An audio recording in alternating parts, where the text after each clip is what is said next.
What's going on, guys? Eternal and back, and today I want to go ahead and cover the Premium Warbond Cutting Edge and all of its contents. So, right off the bat on page 1, I gotta be honest, I have not been able to tell a huge difference with the localization confusion booster. Works in the same vein as like the Thumper back in Helldivers 1, where you would throw it down and it was a stratagem, of course, in the first game, and it would just keep slamming on the ground, causing tremors, and it would drag all of the patrols to that location, allowing you to complete objectives without anything harassing you. I don't think this is nearly that good, but again, it's a booster and not a stratagem. I still think it plays its role, and when you have a party of 4, I would definitely take this alone just to cut down on some of those patrols. Now, I'm sure if you've spent any time on YouTube at all, you're going to see tons of stuff about the sickle, and rightfully so.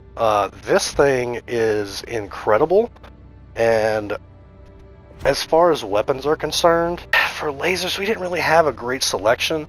The laser weapons in the first game were some of the last to be introduced, and they were actually quite powerful. Seeing them return in this game, I was excited. However, as the scythe has proved not to be the greatest weapon, right? The sickle, on the other hand, is probably now the best AR in the game, which I know makes a lot of people happy because it's practically been shotguns or nothing so far since release, so it's nice to have a really great AR primary.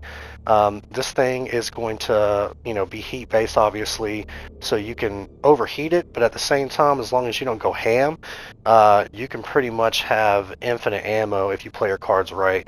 I don't necessarily recommend using heat based weapons on hotter planets because they overheat quicker. But for like the blizzard type planets, they're going to overheat slower. So I think these would shine quite a lot on planets like that. Now, it does have light armor penetration, but obviously it doesn't have medium penetration, so it is going to struggle against like hive guards. Their armor, you're really going to have to find their neck or any kind of squishy part, because it's just not going to be able to get through that.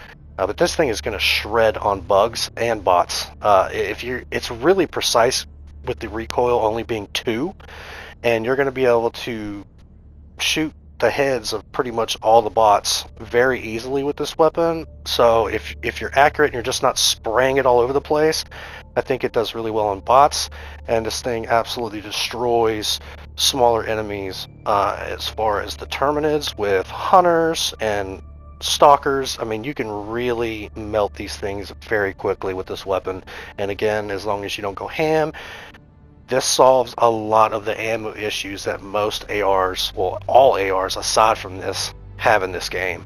The damage isn't phenomenal, but it gets the job done. Up next, as far as the prototype armors are concerned, I don't know why, but there's 2 variants of medium armor and 1 variant of light armor. And while I think aesthetically all of them look amazing, I don't know why the second one that is green is medium instead of heavy. To me, that just makes no sense, but hey, it is what it is.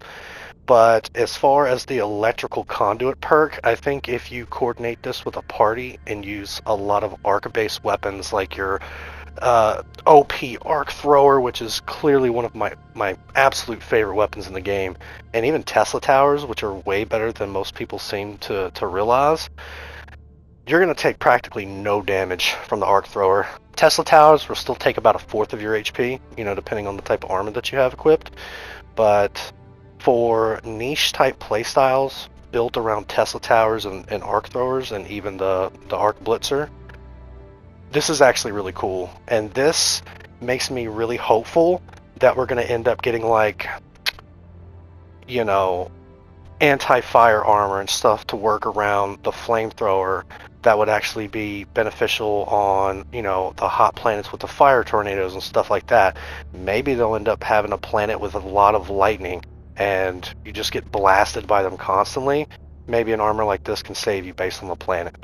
On page 2, again, the armor is practically the same. In fact, it is entirely the same aside from aesthetic appearances, with the armor speed and stamina regen all being the same, albeit I like this a lot more, but to me this screams heavy armor, but it's not.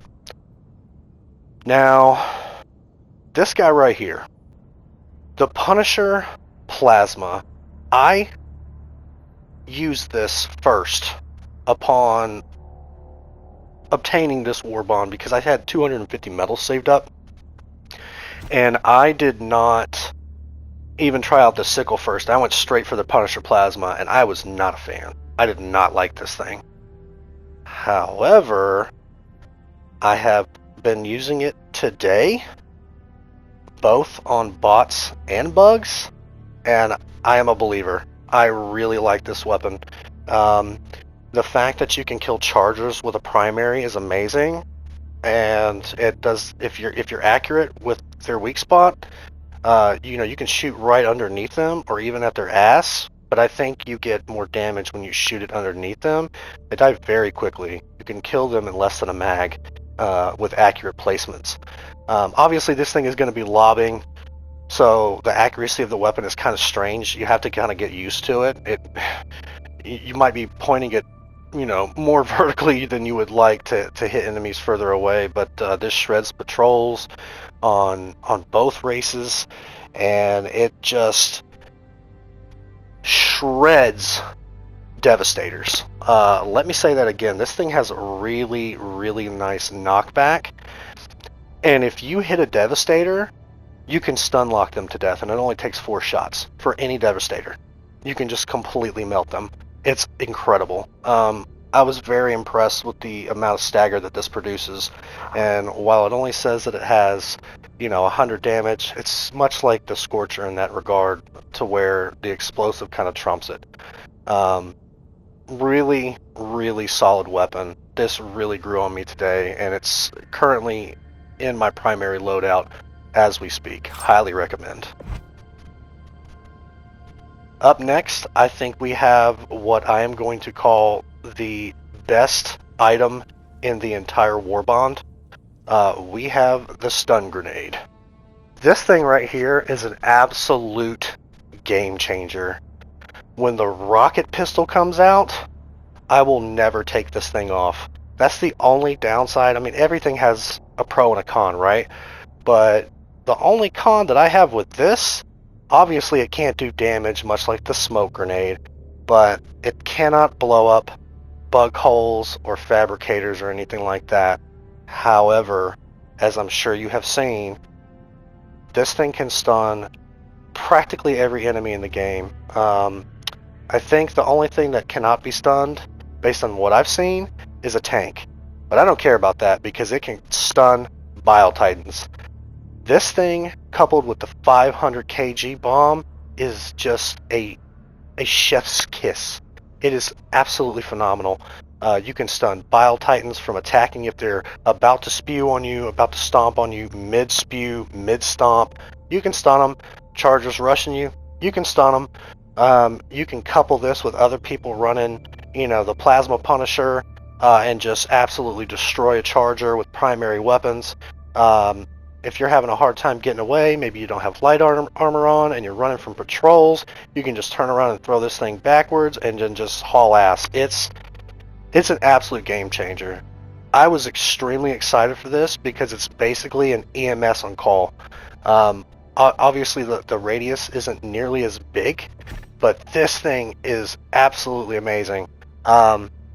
This is a 10 out of 10 for me, and by far the best piece of gear, armor, item, weapon, doesn't matter. This thing is worth getting this Warbond for, just for this grenade. I love it that much. Now on to page 3. I gotta tell you, I really like the light armor variant of the electrical conduit. I think it by far looks the best aesthetically. I think it looks sick. But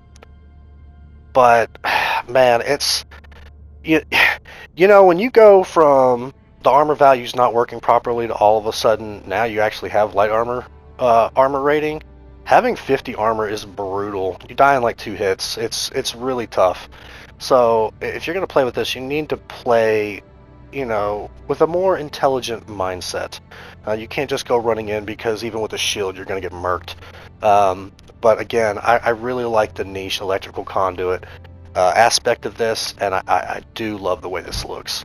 I'm not showing the heads or the capes. They're in there. You can check them out. I'm just going over like the primary type of stuff that's actually unlockable within this Warbond. And unfortunately, we get to the Ark Blitzer. Guys, I was probably more excited for this than anybody based on my love for the Arc Thrower, and this thing was an absolute letdown.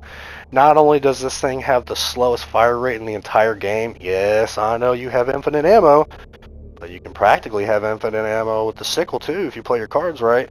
And with as slow as this thing shoots, oh my god, it's torturous. I don't think anybody realized, you know, when the footage released for this thing, just how slow this was actually going to shoot. It's awful. If it had double or maybe even triple the fire rate, I could see it being, you know, used more.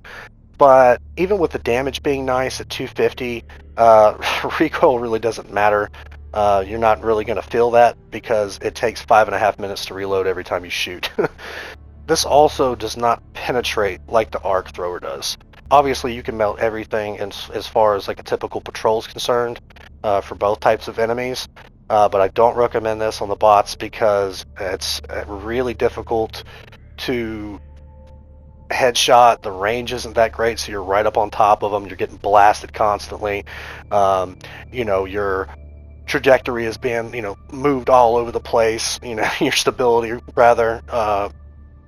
While you're trying to aim, while you're getting shot, you're not going to be hitting headshots, you know, consistently with this thing. It's a very inconsistent weapon, and while it shreds bugs in terms of the patrols, once you start to get to higher armored enemies like the Hive Lords, you know, Nerf Spewers, Bile Spewers, it feels like 2 minutes to kill one.